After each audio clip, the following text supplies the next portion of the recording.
दो संख्या ऐसा लेना है कि जोड़ने से 8x पूरे और गुना करने से 12। तो ऐसा दो संख्या अगर आपको नहीं पता तो 12 का हम गुणनखंड कर लेंगे। 12 का 1 2 3 4 6 और 12।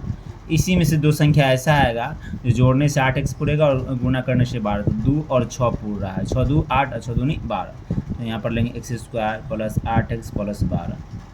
तो x² plus 6x plus 2x plus 12।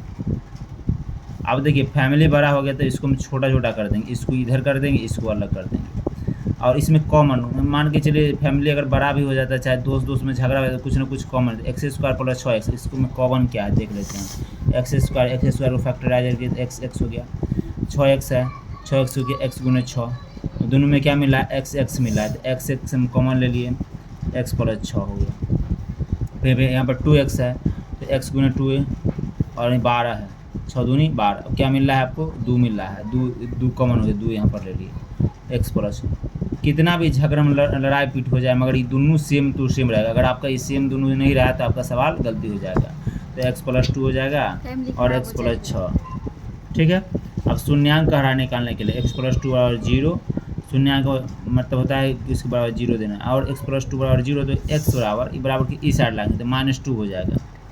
फिर यहाँ पे x प्लस 6 बराबर 0 और ये बराबर की इस साइड लाएंगे x बराबर -6। अब शून्यांकों का योग, शून्यांकों का योग का फॉर्मूला अल्फा ये हो गया, ये बीटा हो गया। Alpha plus beta minus x का गुणांक बट्टा x² का गुणांक।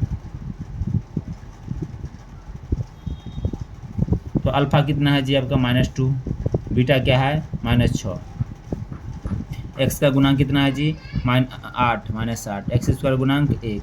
अब एक चीज़ ध्यान रखिएगा, दोनों सेम होगा तभी आपका सवाल सही होगा। -2 है, प्लस माइनस क्या होगा, -2, ये -8 हो गया, 6 2 8 -8। ये मेरा अभी तक सही है। अब शून्यांकों का गुणनफल निकालेंगे।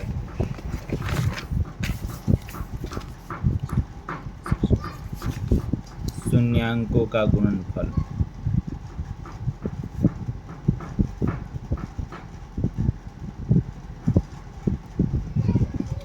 गुणनफल में से आप लोग भली बात पर अल्फा गुने बीटा, गुणनफल में गुना अचर पद बट्टा x² का गुना, अचर पद बट्टा x² का गुना।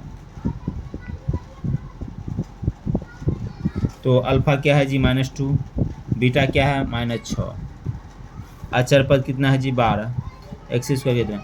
अब माइनस माइनस क्या होता है प्लस, तो 6 दूनी 12, ये दोनों मेरा सेम हो गया। फिर से एक बार समझ लीजिए आप लोग, देखिए सवाल जो है x² प्लस 8x प्लस 12 है। अब दो संख्या ऐसा लेना है कि जोड़ने से 8 पूरे और गुना करने से 12। तो आपको नहीं पता है तो 12 का गुणनखंड कर लेंगे। आप 6 7 पढ़े होंगे, 1 2 3 4 5 4 6 12 होगा, तो 12 हुआ। तो इसी में से दो संख्या ऐसा आएगा, तो आप लोग दिमाग लगा सकते हैं इसमें कोई ऐसा संख्या 6 और 2 आ रहा है।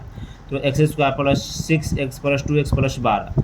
अब देखिए फैमिली जब बड़ा हो जाता है तो उसको अलग कर दिए। तो यहाँ पे फैमिली बहुत बड़ा हो गया, इसको अलग अलग डिवाइड कर दिए। यहाँ पे x कॉमन ले लिए और फैक्टराइजेशन किए, x² का x गुने x, 6x का x गुने 6, तो x प्लस 6 हो गया। यहाँ पर प्लस 2 x, यहाँ पर x प्लस 6 बचा, x प्लस 6। अब देखिए ये जो है पहला ले लिए x प्लस 2 और x प्लस 6, तो x प्लस 2 बराबर 0, तो x -2 हो जाए, x प्लस 6 बराबर 0, तो x -6। अब शून्यांकों का योग का फॉर्मूला क्या होता है, अल्फा प्लस बीटा बराबर x माइनस x का गुणांक बट्टा माइनस x² गुणांक। तो अल्फा क्या है जी -2, बीटा क्या है -6, x का गुणांक देखिए 8 है, तो 8 दी यहाँ पर पहले से माइनस, तो -8 हो गया। अब माइनस हो गया, प्लस माइनस माइनस बराबर -8, 6 और 2 -8 और -8 दोनों सेम हो गए। तो मेरा ये यहाँ तक सही है। फिर शून्यांकों का गुणनफल में क्या होता है जी गुना, अल्फा गुने बीटा बराबर अचर पद बटा x²। अचर पद मतलब क्या, अचर पद कोई भी आगे x y z ना लगा हुआ, तो अचर पद क्या है, इसके आगे x y z नहीं लगा, तो 12, तो 12 यहाँ पर बैठाएंगे। अल्फा क्या है जी -2 और बीटा क्या है -6, तो 6 बैठाए, माइनस माइनस प्लस, 6 दूनी 12, 6 दूनी 12, ये आपका भी सही है यहाँ तक।